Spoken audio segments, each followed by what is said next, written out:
Welcome you all in this YouTube channel once again.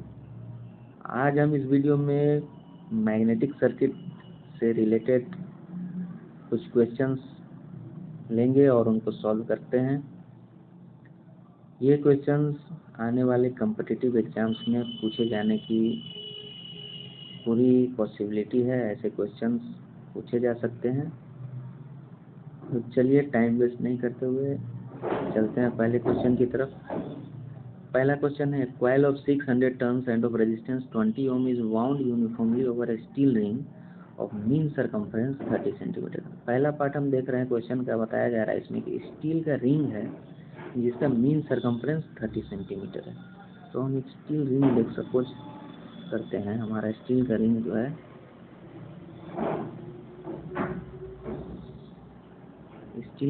हमारा कुछ ऐसा है सपोज, ठीक है। ये क्या हो गया, एक स्टील का रिंग हो गया। अब स्टील रिंग का क्या दिया हुआ है, सरकमफ्रेंस, मीन सरकमफ्रेंस दिया हुआ है। यानी मीन सरकमफ्रेंस ये जो आप देख रहे हैं इसकी जो गोलाई है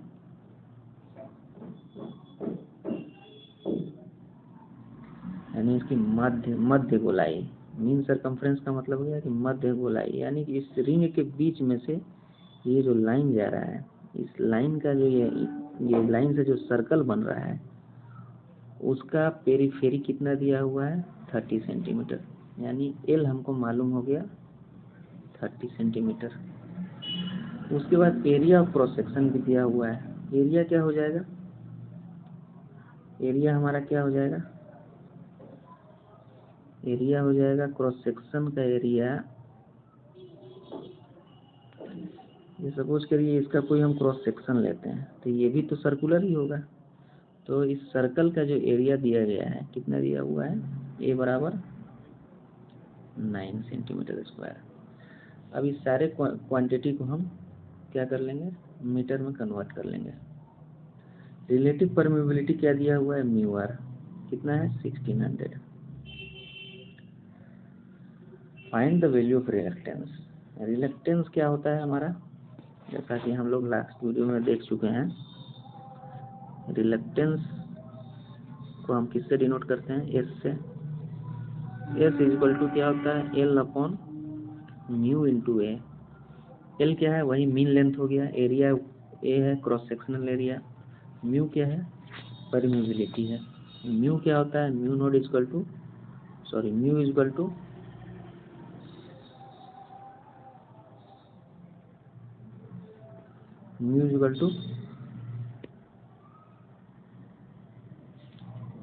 mu naught into mu R. Mu naught की वैल्यू हम रख देंगे 4 पाई इंटू 10 की पावर -7 और म्यू आर हमें दिया गया है 1600। यहाँ से जब हम फॉर्मूला में पुट करेंगे इन सारे वैल्यू को तो रिलक्टेंस बराबर क्या हो जाएगा, एल हमारा कितना है 30, इसको मीटर में कन्वर्ट कर लिया -2। म्यू की वैल्यू पुट कर देंगे 4 पाई इंटू 10 की पावर -7। म्यू आर की वैल्यू 1600 यानी 16 इंटू 10 की पावर 2। ए की वैल्यू 9 है सेंटीमीटर स्क्वायर में, मीटर स्क्वायर में करेंगे तो 10 की पावर -4 हो जाएगा। जब इसको आप सॉल्व करेंगे तो आपका आंसर आएगा 1.657 इंटू 10 की पावर 5। और ये चूंकि हम मीटर में पहले ही कन्वर्ट कर चुके हैं तो रिलक्टेंस का यूनिट जो होगा उसी यूनिट में आंसर डायरेक्टली आपको मिल जाएगा, एम्पीयर टर्न पर वेबर। तो 1.657 इंटू 10 की power 5 ampere turn weber, option A is the right answer. तो इस तरह से हम रिलक्टेंस कैलकुलेट कर सकते हैं अगर हमें रिलेशन पता है, reluctance is equal to L upon mu A. Next question की तरफ हम चलते हैं। क्वेश्चन नंबर 2 है, relative permeability of substance is less than the permeability of free space is known as. Option A paramagnetic, B non magnetic, C diamagnetic, D ferromagnetic. तो जैसा कि मैंने बताया था जब मैं इंडक्टर का क्लास ले रहा था तो उसमें मैंने बताया था कि जो रिलेटिव परमेबिलिटी है वो जो है किसी मटेरियल का जो है मैग्नेटिक प्रॉपर्टी को इंडिकेट करता है। यानी म्यूआर जो है, म्यूआर की जो भी वैल्यू होगी वही बताएगी कि कितना ज़्यादा वो मटेरियल मैग्नेटिक है या कितना कम वो मटेरियल मैग्नेटिक प्रॉपर्टी को शो करेगा। तो यहाँ क्या दिया होगा, mu r is less than free space permeability. Free space क्या होता है, म्यू नॉट होता है। फ्री स्पेस की परमेबिलिटी को म्यू नॉट बोलते हैं, यानी एब्सोल्यूट परमेबिलिटी। ठीक है, म्यूआर की वैल्यू जो है यहाँ दी गई है म्यू नॉट से बहुत कम है।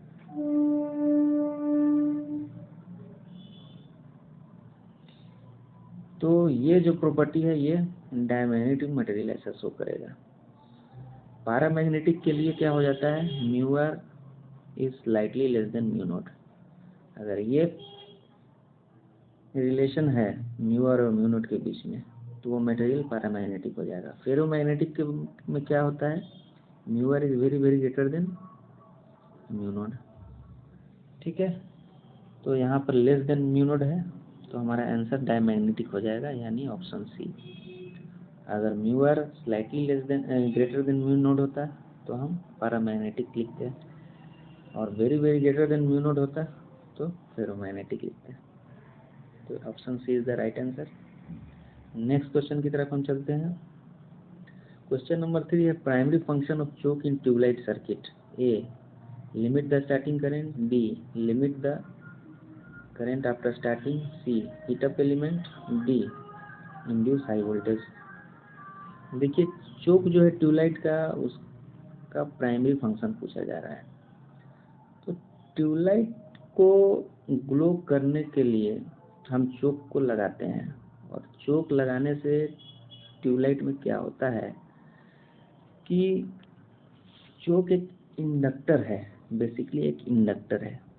तो जैसे ही हम स्विच ऑन करते हैं तो हमारा उस इंडक्टर से करंट जो है 0 से मैक्सिमम पहुंच जाता है विद इन 1 सेकेंड।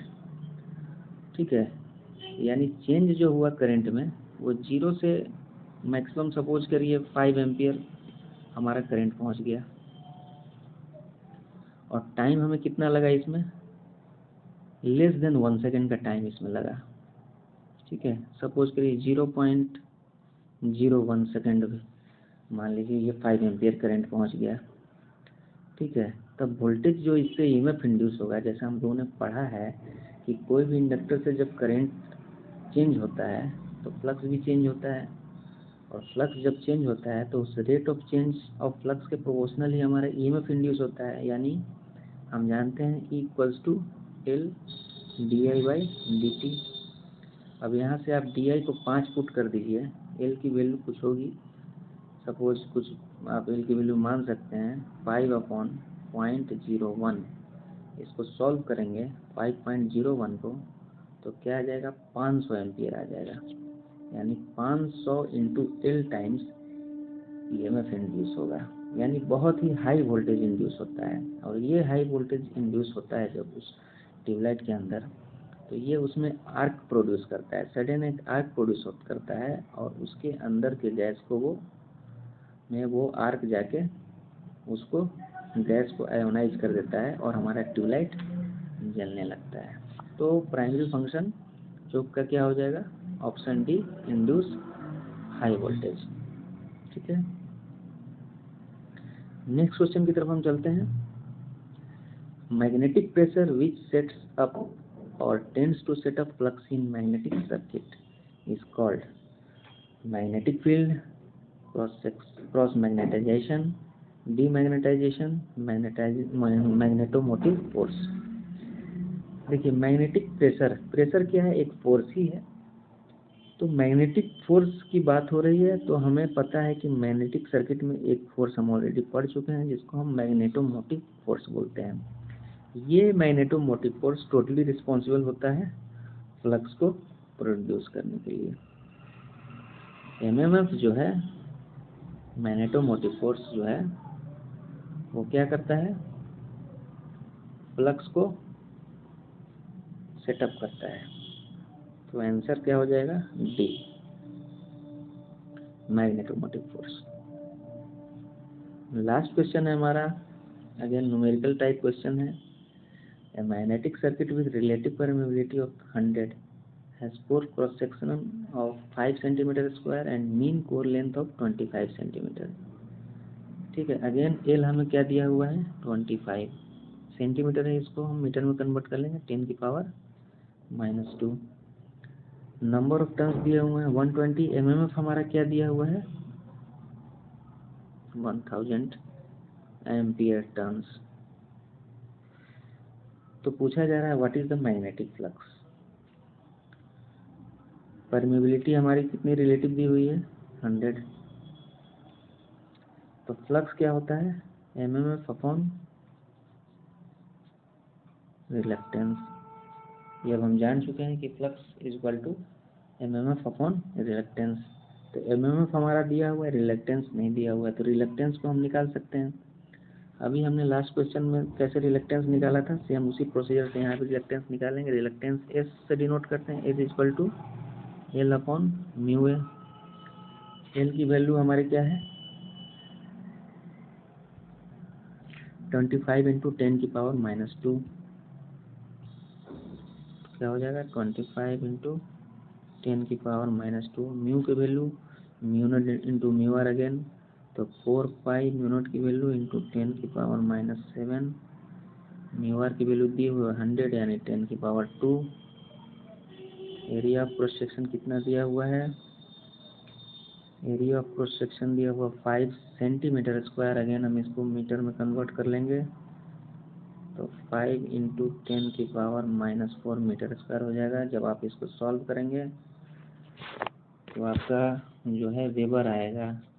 ठीक है, लेकिन ऑप्शंस किस में दिया हुआ है मिली वेबर में दिया हुआ है, तो आप इसको 10 की पावर 3 से मल्टीप्लाई कर देंगे, आपका मिली वेबर आ जाएगा। इसको जो पूरा सॉल्व कर लेंगे तो आपका मिली वेबर में आंसर आ जाएगा 0.25 मिली वेबर। 0.25 मिली वेबर हमारा ऑप्शन बी है, तो B is the right answer. तो इस तरह से हम लोगों ने 5 क्वेश्चंस यहाँ पे सॉल्व किए जो कि मैग्नेटिक सर्किट से प्रीवियस ईयर्स में पूछे जा चुके हैं। तो इस तरह के और भी वीडियो को अगर आप देखना चाहते हैं, आप नॉलेज अपना बढ़ाना चाहते हैं, तो इस चैनल को सब्सक्राइब कर लीजिए और आपको नोटिफिकेशन आपको मिलता रहेगा। ठीक है, तो मिलते हैं नेक्स्ट वीडियो में। तब तक के लिए सबको नमस्कार, थैंक यू।